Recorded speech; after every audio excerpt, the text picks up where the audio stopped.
সরকারের গত ৩ মাসের যেই ভূমিকা সেটা নিয়ে আমরা আলাপ করছিলাম। একই সাথে রাজনীতির গতিপথ এই নতুন বাস্তবতায় আমরা আসলে কিভাবে দেখছি, আপনার কাছে কি মনে হয়? দেখেন, আপনি বলছিলেন যে আমরা তো 5ই আগস্টের পরে একটা নতুন পরিস্থিতির মধ্য দিয়ে আসছে।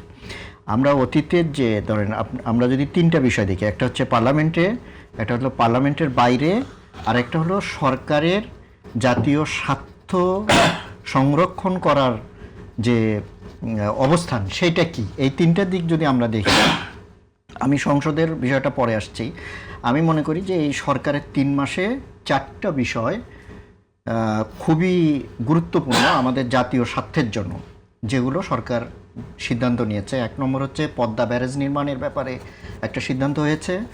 2 হচ্ছে আমরা সীমান্ত ব্যবস্থাপনা, বিশেষ করে বিজিবির স্ট্রেংথ আমরা শো করতে দেখছি, বিজিবিকে ঢেলে সাজানো হচ্ছে।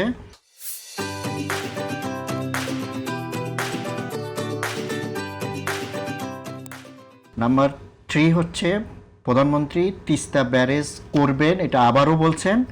আরেকটা হচ্ছে প্রতিরক্ষা খাতটাকে আমরা অনেক পরিবর্তনের দিকে নিয়ে যাওয়ার একটা ধারা আমরা লক্ষ্য করছি। যেমন সেনাপ্রধান নিজে বলছেন যে আমরা মাল্টি রোল ফাইটার জেট কিনতে যাচ্ছি, কেনা দরকার, এবং মাল্টি রোল ফাইটার জেট না থাকার কারণে রোহিঙ্গাদেরকে আমরা ঠেকাতে পারিনি।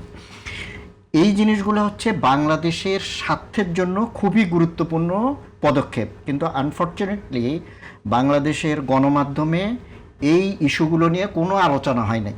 ডিবেট হওয়া উচিত ছিল, সরকারের পরামর্শ দেওয়া হতো, এবং সরকারের জন্য এগুলো ইতিবাচক দিকও বটে।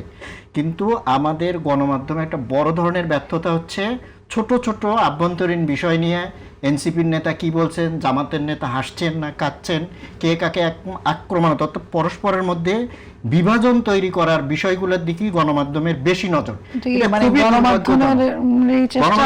হ্যাঁ, অবশ্যই গণমাধ্যম, আমি গণমাধ্যমের লোক হয়েও আমি গণমাধ্যমকে দোষারোপ করব সস্তা জনপ্রিয়তা পাওয়ার জন্য।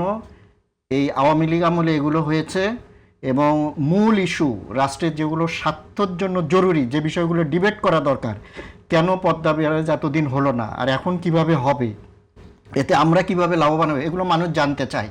এগুলো খুবই জরুরি বিষয়, কিন্তু এগুলো নিয়ে আপনি কোনো টক শো, কোনো পত্রিকায় ইনডেপথ রিপোর্টিং আপনি পাবেন না। এটা হচ্ছে আমাদের জন্য একটা দুর্ভাগ্য, এবং বাংলাদেশের জাতিকে বিভাজিত করা, রাজনৈতিক ইস্যুগুলো থেকে মানুষকে দৃষ্টি সরিয়ে দেওয়া, এবং কোনো কোনো ক্ষেত্রে পরোক্ষভাবে রাষ্ট্রীয় স্বার্থের বিরুদ্ধে অবস্থান নেওয়ার প্রবণতা আমাদের গণমাধ্যমের আছে। এগুলো খুবই জরুরি ফোকাস, আপনি ফোকাস হয়। অনেকেই যেমন মনে করেন যে এবারের সংসদ বিগত যে সংসদগুলো থেকে ভিন্ন, প্রত্যাশাটাও ভিন্ন। তো সেই জায়গায় আমরা দেখি যে সরকার গঠনের পরপরই মধ্যপ্রাচ্য কেন্দ্রিক একটা সংকট অর্থনীতিতে, সেই জায়গা থেকে সরকার আসলে বাজার দ্রব্যমূল্য নিয়ন্ত্রণ কতটা করতে পেরেছে, সেই বিষয়গুলো আপনি কিভাবে দেখছেন? হ্যাঁ, এগুলোতে ধরেন কিছু কিছু বিষয় আছে, যে যেমন এটা তো বলতে হবে যে সরকারের বাজার ব্যবস্থাপনা একটা দুর্বলতা আছে। ইন্টারিম সরকারের সময় সবচেয়ে ভালো সাফল্য তারা দেখিয়েছিল বাজার ব্যবস্থাপনায়, জিনিসপত্রের মূল্য স্থিতিশীল ছিল, এটা স্বীকার করতেই হবে। কিন্তু এখানে একটা পলিটিক্যাল গভর্নমেন্টের কিছু সাইড এফেক্ট থাকে। পলিটিক্যাল গভর্নমেন্ট আসার পর, যেমন ধরেন কেন জিনিসপত্রের দাম বাড়ে, আপনি যশোর থেকে যে সবজি আসে, এটা যদি 13 জায়গায় চাঁদা দিতে হয়, তাহলে মূল্য বাড়বে। এগুলো নিয়ন্ত্রণ করার ক্ষেত্রে সরকারের কিছু সীমাবদ্ধতা আছে, এর সাথে কিছু আভ্যন্তরীণ রাজনৈতিক সংশ্লেষ আছে, দলের নিয়ন্ত্রণের ব্যাপার আছে। এগুলো সরকার পারে, এটা পলিটিক্যাল গভর্নমেন্টও পারে, কিন্তু এগুলো একটু সময় সাপেক্ষ। এখনই পারবে এমন না, হয়তো এটা আমাদের একটু দেখতে হবে। তবে এই ব্যাপারে সরকারের বাজার ব্যবস্থার উপর সরকারের একটা দুর্বলতা আছে, বিশেষ করে চাঁদা সংশ্লিষ্ট কিছু বিষয় আছে। চাঁদা যে পলিটিক্যাল থেকে চাঁদা হয় তা কিন্তু না, চাঁদা নানান পক্ষ থেকে হয়। যেমন ট্রাক মালিক সমিতি, বাস মালিক সমিতি, এরাও চাঁদাবাজি করে। তারপরে ধরেন আমরা চাঁদাবাজি বলতে সাধারণত ক্ষমতাসীন দলের দিকে একটা ইন্ডিকেট করার প্রবণতা আছে, এটা আছে, কিন্তু এগুলোর সাথেও একটা সম্পর্ক আছে। আরেকটা হচ্ছে বিএনপির মতো রাজনৈতিক দল, এই মাস পার্টি রিলেটেড রাজনৈতিক দলের সমস্যা হচ্ছে যে কেউ বিএনপি হয়ে যেতে পারে। হ্যাঁ, এটা তো কোনো ক্যাডার বেস পলিটিক্যাল পার্টি না, বা আওয়ামী লীগের মতো ওই রকম কঠোর নিয়ন্ত্রণ রাজনৈতিক দল।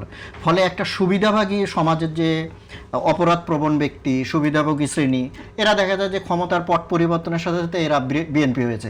এমনকি ধরেন আমরা কোনো হাইব্রিড নেতাদেরকেও দেখছি, হ্যাঁ, অন্য দল থেকে বিএনপিতে এসে দেখা যাচ্ছে যে বিএনপির যারা সিজন পলিটিশিয়ান এনসিপিতেও জয়েন করছে, হ্যাঁ, এনসিপিতেও অন্য দল আছে। করতে, না, এটা তারা বলছেন কোনো বাধা থাকবে না, মানে যে কেউ জয়েন করতে ক্ষমতাসীন পারবে। দলের জন্য সুবিধা হলো তার তো একটা ক্ষমতা বলয়ের চারপাশে অবস্থান করার সুযোগ সুবিধার ব্যাপার থাকে। জি, জি।